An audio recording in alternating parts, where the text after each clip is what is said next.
Good afternoon, and thank you so much for finding time to be with us today. The show is Diaspora Dispatches. My name is Miriam Ogotu, and here are the latest news from the continent of Africa.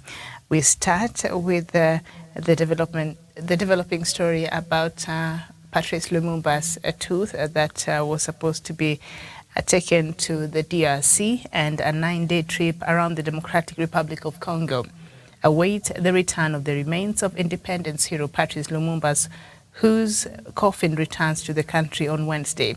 A gold-crowned tooth is all that remains of Mr. Lumumba, who was shot dead by firing squad in 1961 and his body dissolved in acid. The plane carrying the coffin will land in the capital Kinshasa from Brussels, where the former colonial power returned the tooth to Mr. Lumumba's family. The coffin will then tour the vast country, including the village where Mr. Lumumba was born, before the tooth is taken to a newly built mausoleum in Kinshasa. The tour is expected to be emotionally charged, that is according to the AFP news agency.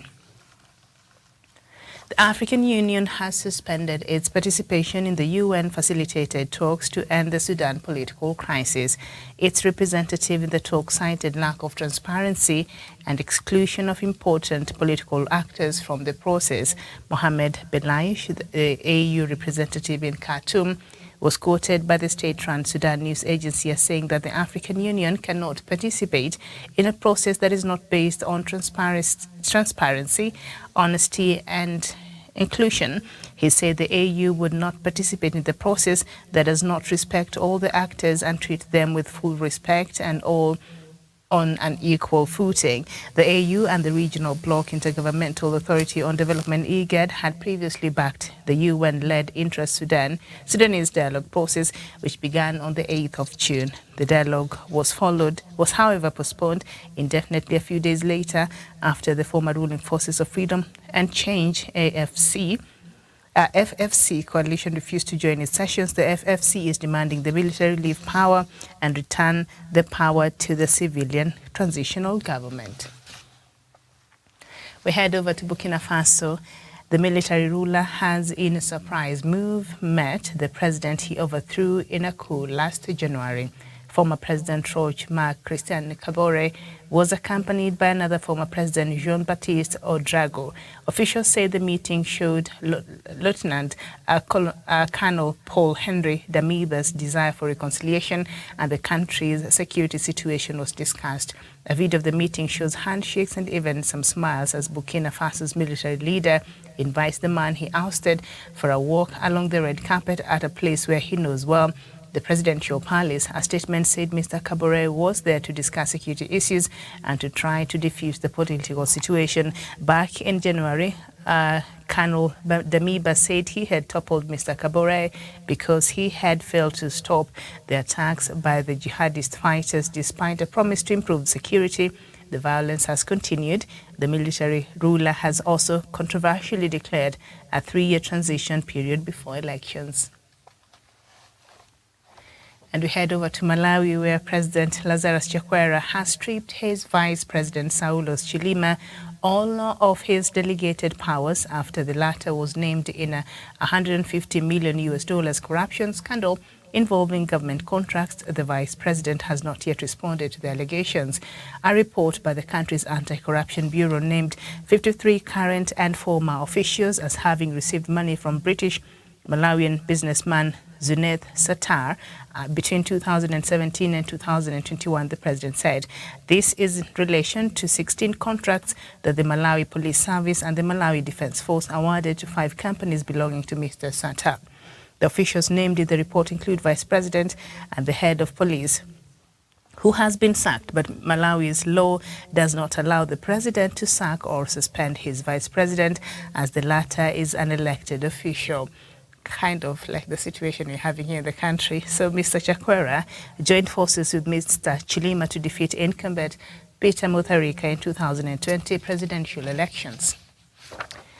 All right, and then we move over to Ethiopia, and the US says it is gravely concerned by the killings of many ethnic minority civilians in Ethiopia's Oromia region A statement by Ned Price, the U.S. State Department spokesperson, called the attacks an horrific act, adding that continued reports of such violence underscore urgency of ending the ongoing armed conflict in Ethiopia. Survivors who spoke to the BBC said the attacks in several villages in Gembe district were carried out by the Oromia Liberation Army, OLA, an armed group operating in the area, and had targeted members of the Amara ethnic community.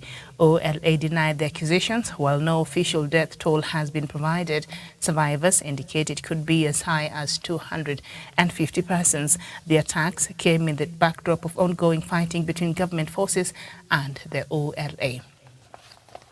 And public health workers in Zimbabwe are into their second day of strikes after mediation talks called by government ended in an impasse. Union leaders said low wages and poor working conditions are among the reasons for the strike, which was called by the umbrella group Health Apex Council. The strike was partially observed with reports of longer patient waiting times. In a notice to members, the group leader Tapiwa Kusotera said the Government Health Service Board had on Monday called for an urgent negotiation meeting, but that it did not provide any solutions to the workers' grievances. The board is yet to respond to a request health workers last week rejected the government's 100% wage increase offer, saying it was below the current inflation rate of 131.1%. A bloc of West African nations began deploying a stabilizing force to Guinea-Bissau Monday after the country was thrown into turmoil when its president escaped a coup attempt in February. The Guinea-Bissau Stabilization Support Mission comprises of 600 troops from the ECOWAS countries, namely Nigeria, Senegal, Ivory Coast and Ghana, according to ECOWAS. The mission will last 1 year and is renewable, said General Francis Behanzin, ECOWAS Commissioner for Political Affairs, Peace and Security. President Umaro Sissoco Embalo escaped a February 1st coup attempt that left 11 people dead. ECOWAS decided the same week to send a stabilization force. The bloc had already deployed a force for stability and security in Guinea-Bissau after the April 2012 coup that overthrew Prime Minister Carlos Gomez Jr., who was the favorite to win the presidential election. The force of more than 1,000 soldiers and police officers left the country in September 2020 at the end of its mandate, having ensured the country's stability for 8 years. And the European Union has urged Ethiopia's government to lift restrictions on fuel supplies to the war-wrecked Tigray region, warning that shortages were crippling the distribution of emergency aid. The 19-month conflict between Prime Minister Abiy Ahmed's government and Tigrayan rebels has driven hundreds of thousands of people to the brink of famine and left more than 9 million in need of food aid, according to United Nations. After the government announced a humanitarian truce in March, aid convoy have slowly made their way to Tigray for the first time since mid-December, but fuel shortages due to the government restrictions have severely limited access to life-saving supplies. Even as aid warehouses are full, the EU's Commissioner for Crisis Management, Janez Lenasik, said after a visit to Tigray's capital, Mekelle. And then we head over to South Sudan, and the special representative of the United Nations, the Secretary General for South Sudan, has acknowledged and commended some achievements in 2018 revitalized peace agreement in the country. Nicholas Haysom, who is the head of the UN mission in South Sudan, made the remarks while briefing the UN Security Council on Monday. Mr. Haysom commended the unity government for having overcome the critical impasse and reaching a breakthrough agreement on the joint command structure of the unified forces. Earlier this month, the Joint Defense Board, a body mandated to exercise command and control over all armed forces in the interim period, revealed that the graduation of more than 50,000 unified forces will take place before June. The head of UNIMIS also pointed out that the full formation of the national and state legislators, as well as the recently launched public consultation for the formation of the Truth and Reconciliation Commission. Hayson, however, appealed to the parties to uphold their commitment to the formation of the hybrid court as proposed by the regional and international observers. And some residents in Eastern Democratic Republic of Congo have rejected the proposal to deploy a regional peacekeeping force. On Monday, in the Kenyan capital Nairobi, East African community leaders endorsed the deployment of a regional force to help stabilize Eastern Democratic Republic of Congo, a move that had also earlier been discussed by military chiefs in the regional bloc. But opponents of troop deployment pointed to the checkered history that some of the DR Congo's neighbors have in the war-torn east of the country. They instead call for reforms and reinforcements in the Congolese Armed Forces, FARDC. And all right, we shall look at that story in full. Let me just finish up with this last story. And Nigeria's President Muhammadu Buhari has accused the indigenous people of Biafra of vandalizing oil pipelines and other infrastructure. Buhari, who stated this in an interview with Bloomberg, said although his regime last year began moves to remove fuel subsidies, it discovered that moves were not tenable. IPOB Media and Publicity Secretary Emma Powerful, in an interview with a local media outlet, dismissed the president's allegation that the group was vandalizing pipelines, describing the claim as laughable. Founded in 2012 by Nnamdi Kanu, IPOB has been agitating for the restoration of the Republic of Biafra.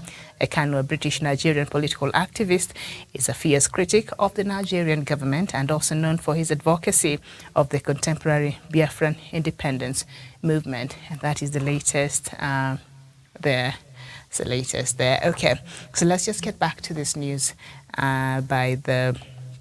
from the Democratic Republic of Congo. This is a developing story that we have been keeping you up to date with. And now, as we have been telling you on Monday, there was a meeting by the East African community heads here in the country that was convened by President Uhuru Kenyatta, who is the current chair of the EAC. And in that meeting, they had agreed, this had been talked about before, had been suggested before. So I think on Monday they met to just work on the final details and agree how this deployment was supposed to take place, I think. Okay, so after that announcement was made that the community was ready now to form a force to deploy to try and restore peace and stability and provide security in the Democratic Republic of Congo, now apparently there are opponents in the DRC. There are people in the DRC who did not receive this news with happiness, or who completely, have rejected this idea, and they instead call for reforms and reinforcements in the Congolese armed forces. And so this is what this movement, they have a name, it's called Citizens Movement Lucha, Fight for Change. So they're saying we vigorously reject the EAC project and call on you to give it up. That is what the Citizens Movement Lucha said, and they declared in a letter to President Felix Tshisekedi. They wrote to President Felix Tshisekedi citing security, economic and geopolitical objections. So when you look at the grounds, what this group is now basing its rejection on, I think these are some of the things we've talked about here. There are some countries in the East African Community Bloc, aka Rwanda, aka a bit of Uganda, partly Burundi. They have been accused of being part of and sometimes even equipping and supplying. These are claims that the DRC has made. Some of these rebels that are destabilizing the Democratic Republic of Congo. So this group, which I think is very interesting, what they're saying, let me just read part of that because I thought this is very important information. So Lucha, this fight for change and or movement or citizens movement, so it calls itself Lucha.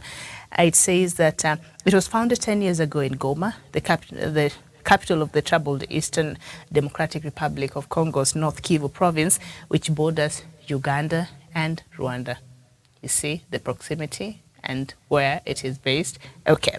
Now the group added in its letter, at least 3 of the 7 member states of the East African Community, namely Rwanda, Uganda, and Burundi, have been involved for more than 2 decades in the destabilization of our country. This is what this Lucha group is saying now, through interventions directly from their armies or through armed groups. So if it's not Museveni sending UPDF to try to help, they are aiding some militant groups there. Okay, because you know that part of Congo has over about 120 militant groups. So they're saying Rwanda, Uganda, Burundi, these countries, it's either the army at some point was involved, which if you know the history of that area, that is true. And if it's not their army, when they're acting as if they're not really involved, then they're using proxies of the militias we're having there, the militant groups we're having there, to cause havoc. And they're saying they have been involved for more than 2 decades in the destabilization of our country through interventions directly from the armies or through armed groups.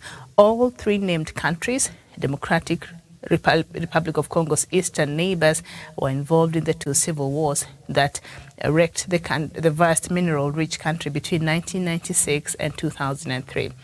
It's a long history. I don't have time for that today, but I will remind you some other time.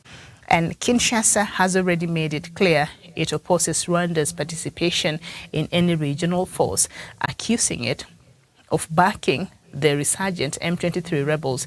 Kigali denies the charges. Okay. All right. So if now this group, and I'm sure this could be the feeling, I could be wrong, but this concern that has been expressed by this citizens movement Lucha, this fight for change group that is opposed, is also a militant group that is opposed to the regional forces that will include the countries of Rwanda, Burundi, and Uganda. That means how many countries are remaining there now? How many countries can actually go? So that we are left with Kenya, we are left with Tanzania, and then we are left with South Sudan, which, I mean, South Sudan can't deploy any soldiers anywhere right now. It's still trying to figure out its own security situation, so we can't rely for South Sudan. I think South Sudan has so much on its plate right now, so it has to figure out its internal affairs as far as its forces is concerned, you know, its unified forces is concerned, so that they can even be able to send any kind of military help anywhere. So we are left with Kenya and Tanzania. These are the only 2 countries that seem, and of course South Sudan, that seem not to have any kind of interest in this ongoing conflict in Congo. So if these leaders met on Monday and the agreement was to form this force, the regional force of the East African Community Bloc, to go to the DR and help in fighting the insurgency, and yet the feeling of the people from the DRC is that some of you who are coming here to pretend to want to help us in containing this are actively involved.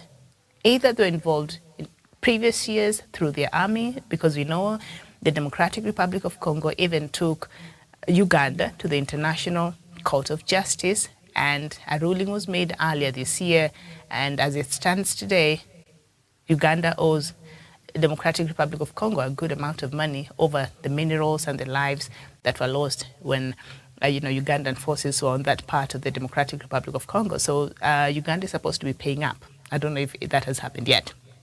So that is an underlying issue that has not been handled, I believe. And now you want to send Uganda, you want to send Rwanda, which even up to date, Rwanda, you know, the DR is accusing. President Tshisekedi has not been mincing his words. In fact, he said, if anybody else should form these forces, Rwanda, make sure Rwanda is not included. So I was shocked when I saw Rwanda's President Paul Kagame attend that meeting that President Uhuru Kenyatta had convened on Monday. And so they're not interested. And as much as you know, President Tshisekedi is just raising issue with one country, that is Rwanda, I'm sure the government's feeling, because where are these people getting this information? This movement for citizens, movement for Lucha or for change, the fight for change. And this is a very deadly militant group.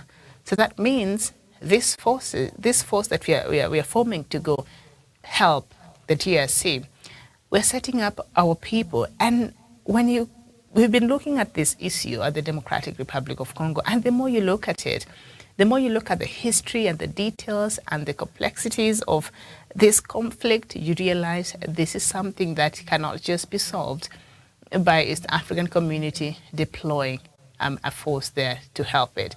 That will not cut it. This is something that I think is beyond the East African community. And I know President Uhuru Kenyatta, you're doing your best, but I don't think the EAC will be enough to handle this matter. This is the point where perhaps we need a body like the African Union, or maybe we even need the United Nations Security Council now to step in and see what is really happening here in the Democratic Republic of Congo.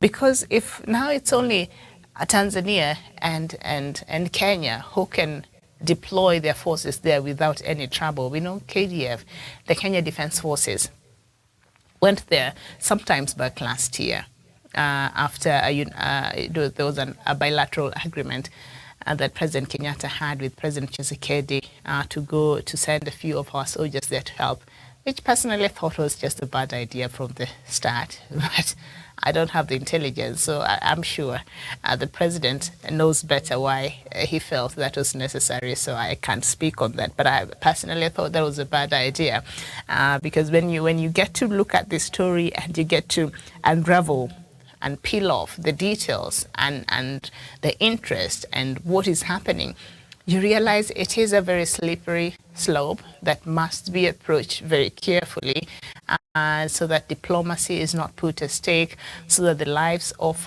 our soldiers that we are sending there is not put at stake. Like we've lost enough of our young Kenyan men and women in Somalia and other places. So if we can avert any unnecessary loss of lives, then I think we should do that.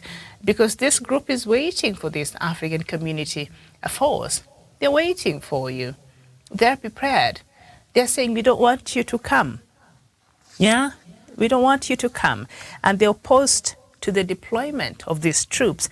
And of course, they've pointed out the checkered history of some of the DR Congo's neighbors, like I have explained there before. And instead, they're calling for reforms and reinforcements in the Congolese armed forces, the FARDC. So they're saying if we can have some reforms and reinforcements. So I don't know what that even means. Are there some soldiers who are not loyal to the country and the people, or what is happening? Or are the soldiers in the Democratic Republic of Congo, have they taken in sides, or what is really going on? Because what they're suggesting, our soldiers are perhaps well equipped. So what we need is, we need some reforms in our disciplined forces and reinforcements in the Congolese armed forces. So, but they said we vigorously, those are the words they used, we vigorously reject the EAC project and call on you to give it up, President Kenyatta. Did you hear that? That's what they said, and I think that's what Dr. Matsanga was saying here, but he just used different words. That this might not, I know you just want peace and stability, President Kenyatta, and because you're the East African community chairperson, you have a responsibility to try and respond to some of these things. But the issue of the Democratic Republic of Congo, I think, is something that should be handled very carefully, because now, how are you going to now start addressing the issue to do with Rwanda, Uganda, and Burundi's involvement there? Who is going to support you when Tanzania is really very much aloof when it comes to this matter? It does not want to be fully involved and be present in solving the issues of the Democratic Republic of Congo. So, President Kenyatta, you find yourself by yourself, maybe with your good brother, President Salva Kiir of South Sudan, but this issue needs a concerted effort of all the member states of the East African community. And these issues that keep rising and these claims that are being made, that is something that must be addressed before you can fully address the issue and the conflict that is ongoing in the Democratic Republic of Congo. That has taken so much of my time.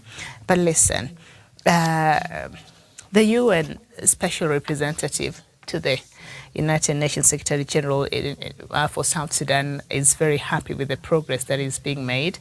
I think when it comes to South Sudan, any form of progress. I think it's something that is worth clapping for. So they pointed out a couple of things that the stakeholders have done that perhaps is giving us a glimpse of hope that some of these very important aspects of the revitalized peace agreement of 2018 can actually be achieved. So Nicholas Haysom, the Special Representative of the United Nations, Secretary General to South Sudan, he said that he's happy with the graduation that is supposed to be happening. I don't know why I'm a bit hesitant with being happier, but I think it's good progress. They've said 50,000 unified forces, the graduation will take place. It was supposed to be before June, so I'm assuming it's before the end of June because today is 22nd of June, okay? So we only have about a week before this month ends. And so, because this is not the first time a date was given as to when these forces were supposed to graduate, the date came and passed. So I'm cautiously optimistic, if I can use that word. I'm optimistic, but with some caution, based on the history of how we've seen these things play out in South Sudan. But this person is saying that there has been some progress.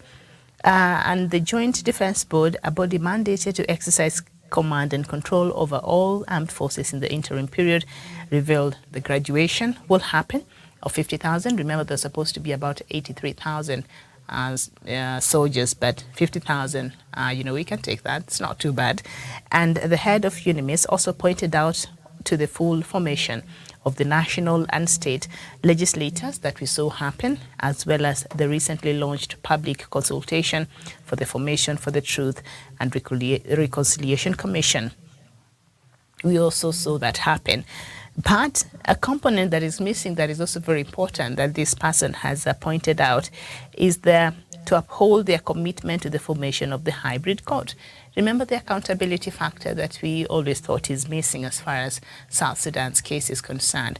This hybrid court will help. So if they're able to set it up and so they're able to really, really look at the country, dissect the issues around their country and see how to move forward. You can't move forward when you're having people bleeding with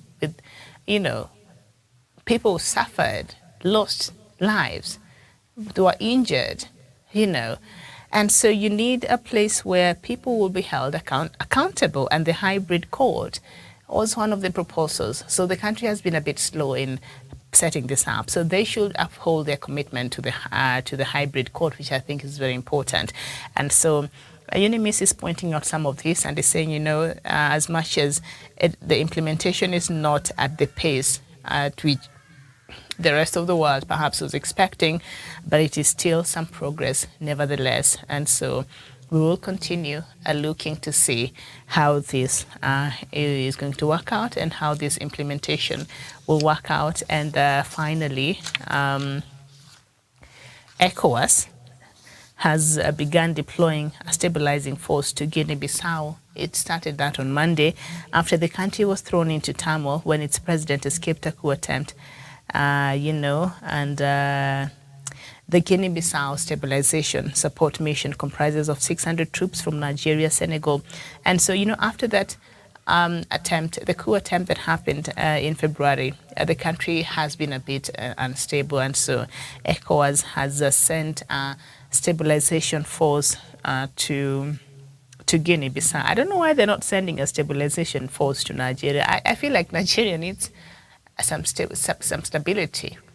Nigerian forces need some help in how they are taking care of their security. Yeah, I think they need that. They need some stabilization force to be taken to the northern part of the country, and those are the parts that we've seen an increase in insecurity. But they've sent, this stabilization force, and ECOWAS decided the same week to send the force, and it has been helping in making sure that the country is stable and peace has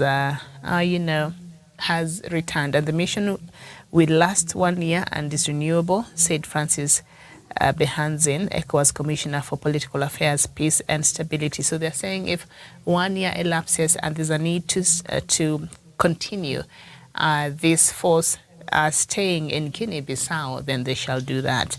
Okay? Okay, so something, sorry, I know my time is up, but there's something that we have to really look at.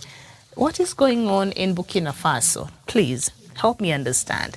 Now, the junta that removed the country, overthrew the government, no, the president, not the country. They took over the country.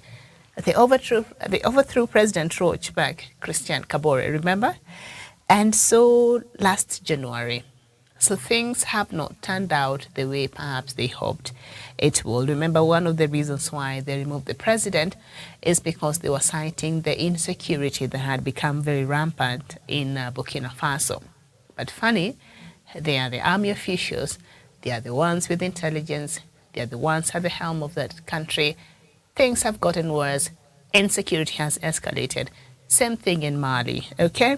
So now this has started causing some level of disquiet and disgruntlement that amongst the people, the Burkinabes, okay? So now what they've decided is have a meeting with the former president. Turns out the former president knew what he was doing anyway, so they realized they really don't have the ability to run that country.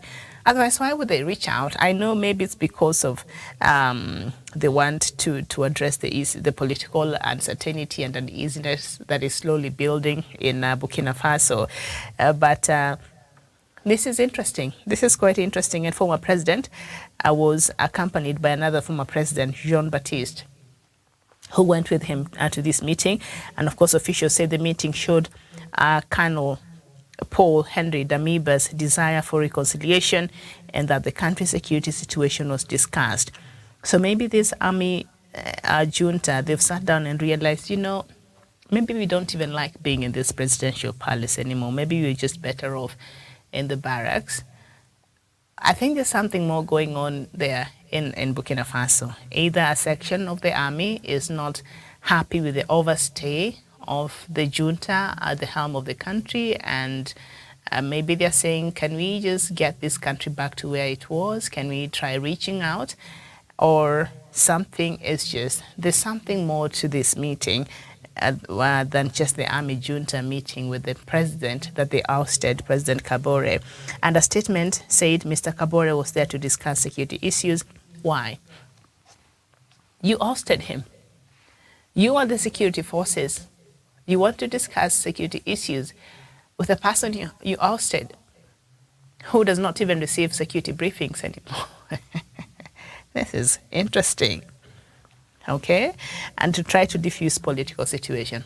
I think this political situation is what is giving them a hard time.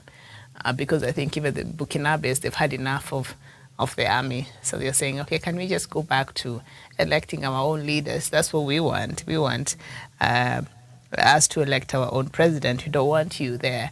I mean, you can walk back. You can march back to the barracks. And so there has been a lot of, political disquiet over what is happening there. And of course, the military ruler has also declared a 3-year transition period before elections. And we know that made ECOWAS to strike them out. And I think they're also out of the African Union. And that has meant that they have been met with sanctions that I think is beginning to eat up the country's economy. And then you add on to the stress of the pandemic, you add on to the stress of the war in Ukraine and what that has meant for different economies in terms of inflation and things like that. They can't take it. They can't take it. They don't know how to run a country's economy. So I think they're beginning to feel the effects of this. And so maybe, just maybe, I don't know if they will restore back Kabore. So this is a story that I will be looking at. And of course, President Lazarus Chakwera has fired his deputy president, which is very interesting because remember, this deputy president, Mr. Chilima, he was an opposition leader. Remember when President Peter Mutharika won and then the case was challenged in the court, and then he, nearly 1 year after being in power, The court nullified his re-election and they had to go to an election. So Mr. Chakwera was number 2, Chilima was number 3, and he had a significant amount of votes. And so they joined forces, and that's why Chilima became his deputy. And so he's decided to fire this person because of elections, because of corruption. But according to the constitution in Malawi, the law does not allow the president to sack or suspend his vice president as the latter is elected official. Exactly like in our Kenya constitution. President Kenyatta is stuck with his deputy, William Ruto, whether he likes it or not, and he does not like it, as we all know right now, but he can't do anything about it because they were both elected. Removing the deputy president is a whole process, and it appears that is the case in Malawi. And so he has fired a lot of his people that he had appointed in different positions, and he just announced a very firm war as far as the fight against corruption is concerned. This is interesting, and this is also another story I shall be following to see how that will end. Thank you so much for your time this afternoon. This has been Diaspora Dispatches. My name is Miriam Ogutu. Bye-bye.